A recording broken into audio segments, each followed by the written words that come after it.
फतेहपुर देवरिया छठ होई माई के बरत होई।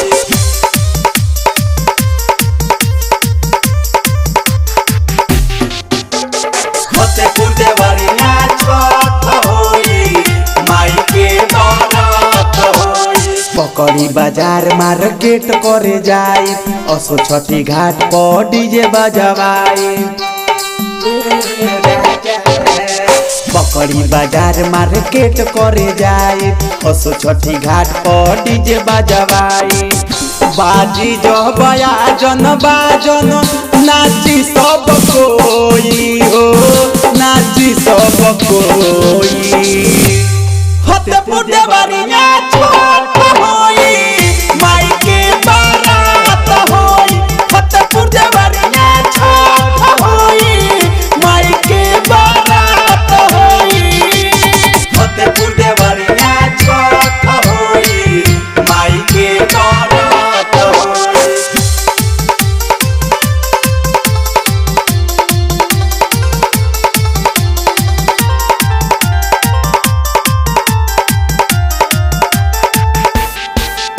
बैरिया के घाट पर सूरज देव आई सब पालवा लईनी माथे दौरा उठाई।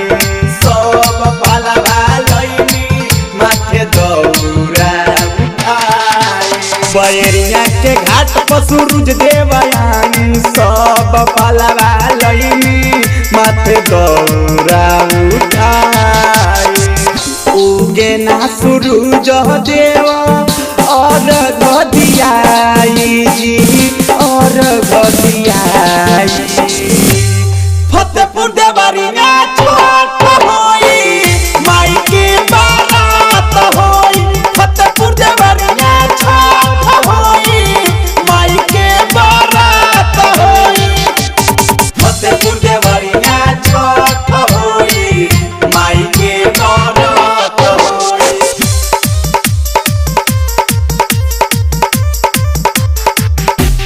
फतेहपुर देवरिया छठ होई माई के बारात होई। पगड़िया बांधी पियरे ऋषि निषाद हो पावन परबिया छठी माई के आज हो। पावन परबिया छठी माई के आज हो।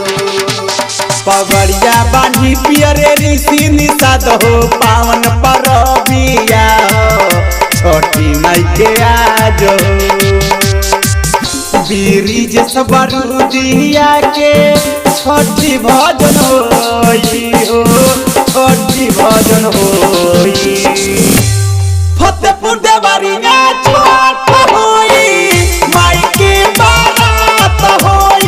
फतेहपुर देवरिया छठ होई माई के बारात होई।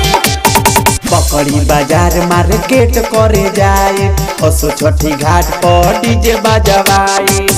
बाजी जो बयाजन बाजन नाची सब कोई हो नाची सब कोई। फतेहपुर देवरिया छठ